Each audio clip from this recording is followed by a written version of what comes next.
waan ittiin viidiyoo waraabnu jechuudha. Maqaan waan sana illee harkaa badee jira dhiifama. Akkamitti waan sana yeroo bittanii dhuftanii jettanu inni maali ifa ofirraa qaba, ifa garaagaraa jechuudha. Isa kana isinitti agarsiisa. Haalattiin yeroo viidiyoo waraabnu namoonni YouTube daladdanu gaanii beektu gariin keessanii. Egaa isin kanadha jechuudha akkuma argaa jirtanii. Egaa ani keetan sila lafa ture garuu inni baay'ee tokko dheeraadha akkuma arguu jirtanii. Akkasitti walitti fiddanii yoo feetan akkasitti dhaabbattanii amma irra kaameraa irratti siqeensa ifaan isaa immoo kunoo isa kana garuu isa akka onneeti kanan bitee garuu geengoon isaas ni jira jechuudha.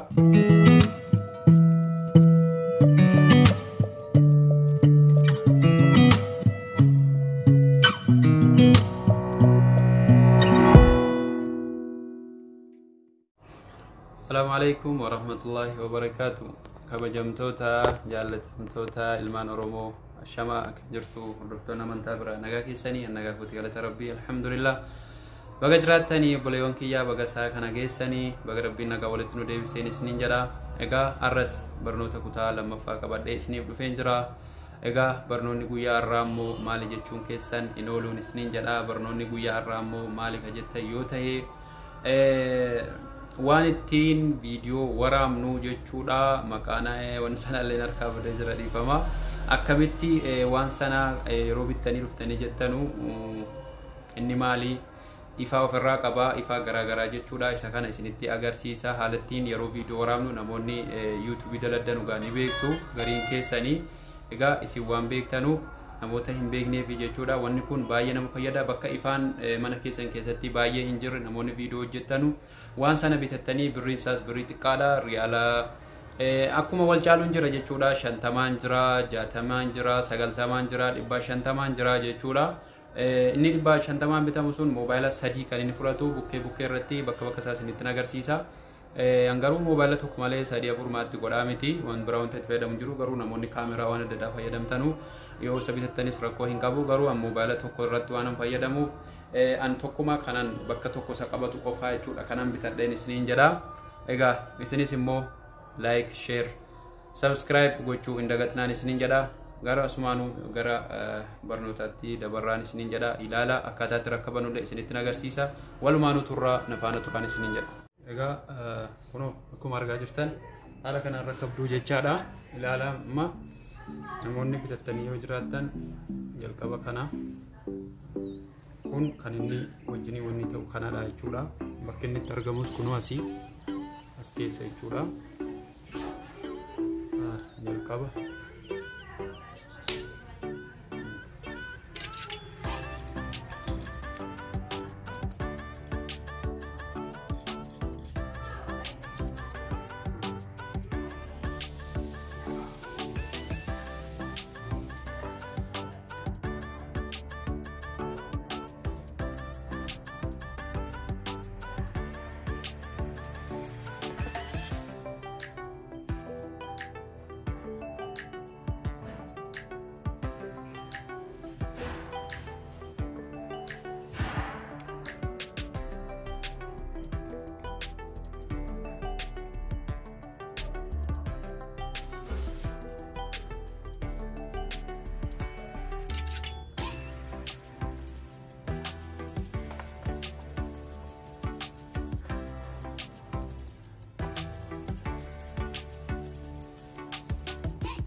gara feetanii itti deemaa jechuudha.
Egaa obboleewwan kiyya kana fakkaatan isiniin jedha. Viidiyoon hanga yoonaatiin isinitti agarsiisaa ture. Akka irraa hubattan abdii guddaan qaban isiniin jedha. Egaa moobaayila keessan kun haala kanaan keessa godhattanii irraa fayyadamuu dandeessu. Bitadhaatii itti fayyadamaa aan isiniin jedha. Waan bareedaadha. Namoonni keessattuu viidiyoo waraabdan baay'ee tokko viidiyoo hawwataadha kan inni taasisu jechuudha. Egaa akkuma argaa jirtan kunoo viidiyoo baay'ee bareedaa taasisaa jechuudha. Kun baay'ee hawwataadha. Kanallee bitachuu dandeessu yoo beekanii isiniin jedha. Kunoo sammaa kanallee maayikii kanallee birii 35 40 haga 70 ni jiraan isiniin jedha. Kana bitattanii kunoo asiillee kana ni qaba. Kana bakka moobaayila keessaniitti sakkaatanii kanaanis itti waraabuu dandeessuun isiniin jedha. Egaa kunoo akkuma arguu jirtanii egaa obboleewwan akkasiin isiniin jedha. Yoo isinitti tolee irraa fayyadamaan isiniin jedha obboleewwan kiyya. Egaa anis waan fi kootiin itti toleen isiniif hawween isiniin jedha. Isinis immoo yoo isinitti tolee irraa fayyadamaan isiniin jedha. Aga barnoota biraatii walitti deebinuu nagaa rabbii keessanaa tura. Viidiyoo kanallee sheer laayik godhaa isiniin jedha. Assalaamu alaikum warahmatullaahi wabarakaatuh. Nagaan turaan isiniin jedha. Kun immoo birii meeqa yoo jettan birii 65 ni jira. Angaruu birii riyaala 50 hin bitee isiniin jedha. Kan feetan bitachuu dandeessu. Angaruu tokkicha akkuma isiniin jedha. Inni sadii kunoo asii fi asiin qabaa jechuudha. Asitti dardarramee jira. Yoo feetan baay'ee dheeraadha. Yoo feetan dhaabbattanii waraabuu ni dandeessu. Yoo feetan teessanii waraabuu dandeessu jechuudha. Akkasii.